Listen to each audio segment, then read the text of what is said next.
శ్రీ పరాభవనామ సంవత్సరంలో ధనుసు రాశి వారికి జాగ్రత్తగా ముందు సాగాల్సినటువంటి సంవత్సరం. అన్ని రంగాల వారు ఫస్ట్ మీ ఆరోగ్యాన్ని జాగ్రత్తగా చూసుకోండి. వాహనం నడిపేటప్పుడు కాదు. ఏంది గురుగారు కొత్త సంవత్సరంలో పంచాంగ శ్రవణం విని జాతకం తెలుసుకుంటే, అవును కదా, అర్ధాష్టమ శని నడుస్తుంది కదా, కాస్త జాగ్రత్తగా ఉండాల్సిందే కదా. ఒక 2 గ్రహాలు బాగాలేదు, మిగతా కూడా కొంచెం అనుకూలంగా ఉంది, కొంచెం జాగ్రత్తగా ఉండాల్సింది. దానివల్ల ఏదో ఊహించుకోకుండా ఏమో అపోహ జరిగిపోతుందని జాగ్రత్తగా ఉండాలని చెప్పాను, అంతే. దాని మీద ఊహించుకోకండి ఎక్కువగా. ఈ సంవత్సరం నుంచి మంచి అవకాశాలు పోస్ట్ ఆఫ్ ఇయర్ జూన్ తర్వాత మంచి అవకాశాలు రావు. శని భగవానుడు ఈ సంవత్సరం ఎక్కడ ఉన్నాడు? మీనరాశిలో శని 4వ స్థానంలో సంచరిస్తున్నాడు. అందుకే అర్ధ అష్టమం, 4 అంటే అర్ధాష్టంలో ఉన్నాడు. గృహ సంబంధ విషయంలో ఇబ్బంది పెడుతుంటాడు, మానసిక ఒత్తిడి ఇస్తుంటాడు, స్థిరాస్తి విషయంలో అల్లకల్లోలాన్ని సృష్టిస్తుంటాడు. ఇవన్నీ జరుగుతుంది. ఇంకా గురు భగవానుడు 7వ ఇంట్లో ఉన్నాడు.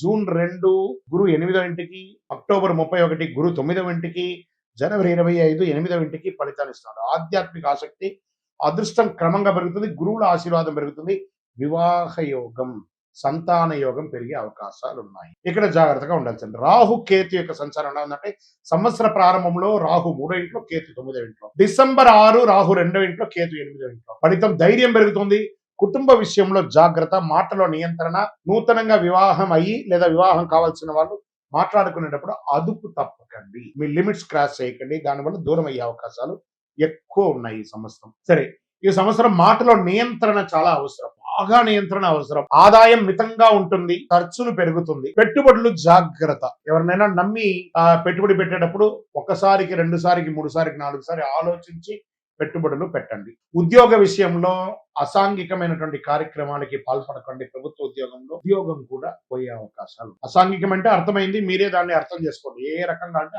ఇంకా ప్రైవేట్ రంగంలో ఉద్యోగం పోగొట్టుకున్న వాళ్ళు, ఉద్యోగం పోతుంది, లే ఆఫ్ అని అనౌన్స్ చేసిన వాళ్ళు ఈ టెన్షన్ తో బతుకుతున్నారు కదా, బాగా గుర్తుపెట్టుకోండి. భయపడాల్సిన అవసరం లేదు. కొంచెం 6 నెలలు అటు ఇటుగా ఉన్నా కూడా జూలై తర్వాత మంచి ఫలితాలు పొందుతారు, మంచి ఉద్యోగాన్ని పొందుతారు ప్రైవేట్ రంగంలో.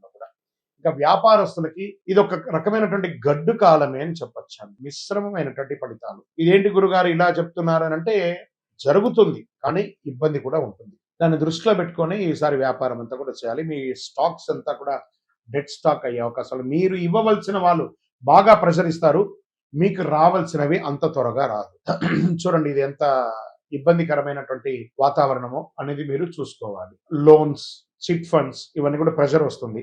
ఎన్నో రోజులుగా పర్మిషన్ కోసం ట్రై చేస్తున్నారు సార్ ప్రభుత్వం నుంచి, అది లేట్ అయ్యే అవకాశాలు ఉన్నాయి. పోలీస్ కేసు అయ్యే అవకాశాలు ఉంటాయి, లీగల్ ఇష్యూస్ వచ్చే అవకాశాలు ఉంటాయి. కేసెస్ ఏమైనా ఉంటే మీకు నెగిటివ్ అయ్యే అవకాశాలు కూడా కొంతవరకు ఉంది. కాబట్టి ధనుసు రాశి మిత్రులారా కొంచెం జాగ్రత్తగా ఉండండి, అంతే.